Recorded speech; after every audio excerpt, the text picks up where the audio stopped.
it's me, Renee. I'm back with another bookie focused video. Sounds a bit weird because it's a book channel, but yeah, extra book focused. Today I'm going to talk about is that a book? Books, which kind of the books are kind of like in between.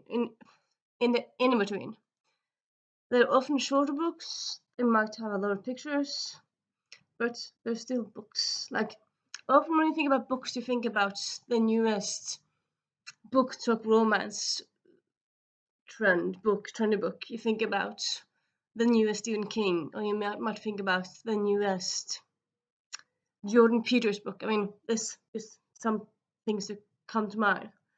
But these are also books, but it's not really that. It might not be the kind of books you think about immediately. They are like if your goal is to read a book this week or just this year, pick up one of these.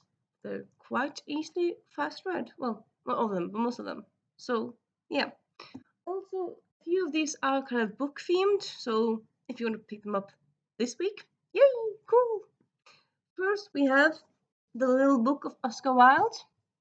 So this is Oscar Wilde quotes. It's both quotes he has in his work, but Oscar Wilde is also actually, I would say, just as well known for things he said as himself, like in interviews and whatnot, as he is for what he wrote for his characters. Like he has that famous quote, "Be yourself, everyone else is taken." That's Oscar Wilde. And yeah, so this is just kind of his quotes, and then at the what's the word again? At the bottom, there's like who said it and where it's from, and like what year it is. Yeah, it's just kind of very quick quotes. Some are a bit longer, but yeah, I mean, a quote book like this, pretty easy, quick read, and also quite a delight because, I mean, he is known for his wit, Oscar Wilde. So yeah, I do recommend this if you're a Wilde fan or if you're not a Wilde fan. Just like if you want something very quick, definitely a book for you, I would say. And yeah, I did redo my hair. It's redder now, so you're not imagining that. It is redder, and it kind of looks like a bit redder on the camera as well. It's gonna take a bit to get used to this because I suppose sometimes you don't really know how red the color is gonna be before you do it. But yeah, I like it. It's kind of like fantasy elf red, I'm thinking. So yeah. And then we have Librum Ridiculum, which is all about books that actually exist. So it's about it's a guy who's an antiquarist, so like a guy who sells very old books, and he went through like all the books he had in his stock, like, my God, is this real? Is this real? So it's the cover, and then it's a bit about it. So it's like Young Man with a Horn is a real life book. Like all this is real books.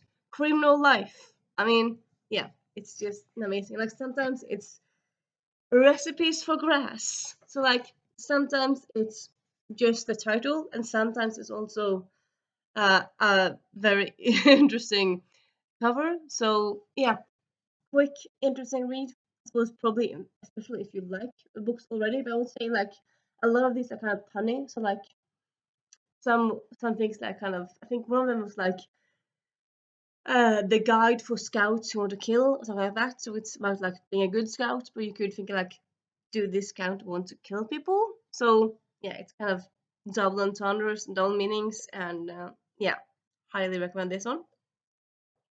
Then we have The Book Lovers Miscellany, which I think I've talked a bit about in a few weeks ago. But yeah, it is just kind of like, it is, yeah, 125 pages, and it's a mix of like, one moment, it's a mix of like a bit of a longer.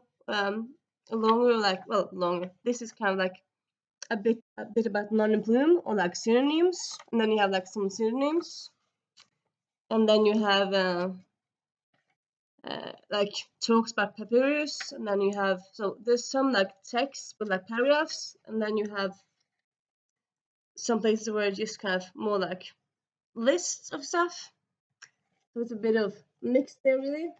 Yeah, people who won Nobel Prize literature, and yeah, It's a quick, interesting, and at times quite funny read. So yeah, would definitely recommend you to check out this one, especially if you love books. So I suppose this is kind of like a mix of books for like book lovers and books for people who want to read a quick book because it's kind of both. Then we have Hot Guys and Baby Animals. This one I actually haven't read myself yet, but it's just basically pictures of guys with animals and then one line of text. So if you're like a person who, like, if you have to read a book for class or like to impress someone, pick up this book because it's very little text, but it's hot guys. So yeah, it's like quite. I would say like books like this. I would say it's quite nice for like when you're a bit down or you're a bit sad and you want to pick me up. Pick up these books and kind of be entertained, be happy from looking at the gorgeous guys. Yeah, I mean, a bit like a bit sexualizing them. But I suppose you can't sexualize things if like this is just. I mean, it's meant to be sexualized. It's a book. It's not a real life person. Like if you catcall people, don't do that. But in a book, that's something else. And then we have. Again, I talked about this one before, but meant to avoid in art and life. This originally was a Twitter thing and then became a book. Well, actually, several books. So you have like real life paintings, and then people have put some uh, kind of what's the word again? They have put some caption to it. They've kind of captionated it, like put a interesting line to it. And yeah, I just quite like this. You have this one meant to avoid in art and life, and then you have friends to avoid in art and life, and then you also have bad parenting advice to avoid in art and life. So you have several of these. And I'm guessing there probably might be another one in the future. I mean, I suppose this one you could do a lot of things. You could maybe do students to avoid in art life. You could do idiots. I mean, there's a lot of things you could do, I would say. But yeah, I very much enjoy this. I suppose you might think like, isn't this kind of just for art interest, like art experts? I wouldn't say so. Like myself, I kind of like art, but I'm not an expert. I would say this is both if you like art, but also if you like funniness. I would say like you don't need to be familiar with the artist to like this kind of. Give me a moment. Yes. And then up next we have a moment. Book Nerd. Again, one of those books with kind of perfect for book nerds really. It's kind of like more like a meme. Yeah. Like a meme collection. It's very picture based. You have this one, which is just kind of definition of book nerd, and then you just have pictures, some text, but still, I mean, I would say like even if it's just one line of text, I would still say it's a book. And also like if a book doesn't have text at all, that's still a comic book. It's a picture book, so that's also a kind of book. A book doesn't have to have pictures, text in it to be a book. So I suppose if people ask you like, I don't read any books, pick up a picture book, and you've read a book. So yeah, you can cheat the system. I suppose it seems weird to me, like to encourage you to cheat the system, but here I am doing that. And then we have Art Matters by Neil Gaiman. It's illustrated kind of small quotes and tidbits that he's said over the times. So it's illustrated by Chris Riddell. So it's yeah, kind of things about libraries, about art, about whatever. Well, about books and art. Kind of mainly about reading and art, but it's also about art. And yeah, highly recommend this one. And it's just kind of 60 pages, 60, 50 pages, not big at all. Then we have the book I talked a bit about yesterday. We have Women Don't Poop, which quite an interesting title. I mean, kind of makes you like, what? I mean, it's definitely a title that's out there, but it makes you interested, doesn't it?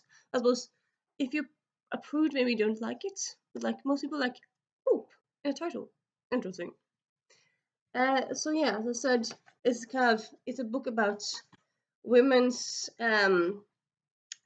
women's hygiene and periods and pooping and whatever. So there's pictures and text, and it's both funny but also interesting, informative, and entertaining, and everything. And it is just kind of like, it's like, I want to say like 40 pages, 50 pages, around that. So a very quick read. And then we have more weird things customers say in bookstores. Again, I mean, it's based on things in bookstores. I suppose it's maybe not for if you haven't read that many books, but if you had read some books sometimes, you will enjoy this, I would say. And yeah, I suppose you have like some things like here, one example. Customer, I would like to return this Where's Wally book, please. Why? Because I found him. So you want to return a book. I mean, you can't return a book if you found the person that you're supposed to find. And yeah, it's just nice illustrations, and yeah. I suppose also in general, if you want to read some quick, you can probably find like lots of, as I said before, lots of quote books, like quotes from Kirk, Captain Kirk, quotes from just kind of being in a retail shop, like lots of quotes that kind of way. So lots of quotes books out there that are often quite short. And then we have The Girl Who Learned All the Languages, which it is a traditional book in a way that it has a narrative. It's no non-fiction. It's a fictionalized story, but it has like lots of pictures, and also it's not like big one at all. It's 80 pages, and it's all about this teen who decides to want to learn languages. So like sometimes you have like lots of text where it's just like short text where it's just like languages, like what it means in different languages. So I mean, in this book you learn some words in languages if you pick up things quickly at least. And yeah, just this is quite a fun book, I would say, like quite different than a lot of other words books. So yeah. Then you have, yeah, I'm gonna go with that one. Atlas for nysgjerrige or Atlas for curious souls. So this is basically just different maps that kind of like it's different colored in like different, shows different stuff. So this one shows how North America's population fits into North Europe. So kind of Mexico would be here because that's how big Mexico the population is. Canada would be here, and here's the rest of United States. And yeah, it's kind of like an interesting little map book, really. So kind of fun to check out. If you kind of, I suppose it's a book for people who are busy but like want to pick up something, because it's just open up whatever page and just, oh, okay, interesting. That's what this means. That's what this is. Like here, countries who doesn't have McDonald's, which, oh, most of Africa, but most of the world does have it, but yeah, Africa does not. And then one country there. So yeah, that's kind of interesting. So yeah, this one. Then we have a book that it's not the finished, and it is a non-fiction book that is quite not from the non-fiction.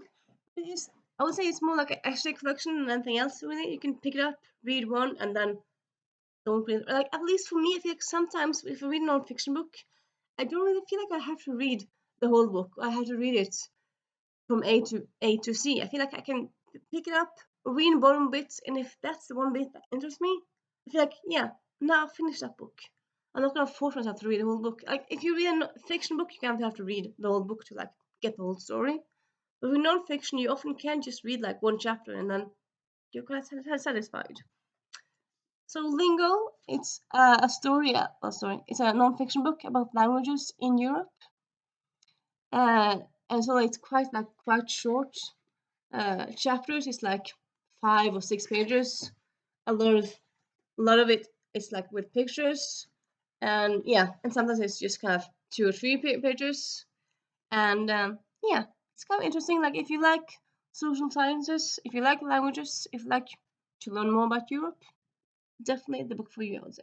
Like it goes into like both the history but also current world Europe and different ways. And yeah, highly recommend this book. Yeah. And we have a few. These are it's fiction books, but they're quite short. So like if you want to read like a fiction book, but you don't have a lot of time, there's quite a lot of shorter stories you can pick up. For example, The Case of a Missing Treasure by Robin Stevens. So this is a middle grade something like out words mystery. It's a middle grade like it's a mystery on like yeah it is 150 pages, but like it's pretty quick and it's kind of fun also how it's shorter formats. But yeah, it's oh yeah, I forgot this one. It has give me a little moment. Yeah, so it has like some extras at the back, but like the whole story it's just like 90 pages. So yeah, if you want a quick fun mystery, pick up this one. Then we have The Sire and a Deep Blue Sea by Olivia Jade. As you can see, a novella. It's a standalone novella. It is 130 pages, so it's over 100 pages, but it's not like yeah over like 130 pages. That's quite short. I mean, it's not long at all really. And yeah, a delightful little romance, I would say. Nice to check that out. And then we have Sophia Khan and the Baby Blues, which is actually the third in a series. So I will say you have to read the first two first because it's a third. And so far as of right now, it's the third and last one. But it is like just yeah, 150 pages. But it's a diary story, so it's like sometimes it's like quite short entries. But I feel like often diary books are quite quicker read than other reads. So yeah. And that, my dear friends, one of those ones. That, my dear friends, is a little pile of in between books. Have you read that book? Oh, this book counts as book as well. Yes, that kind of books. And yeah, as usual, if you have any thoughts, comments, recommendations, talk to me in the comments. And I'll see you soon. Bye.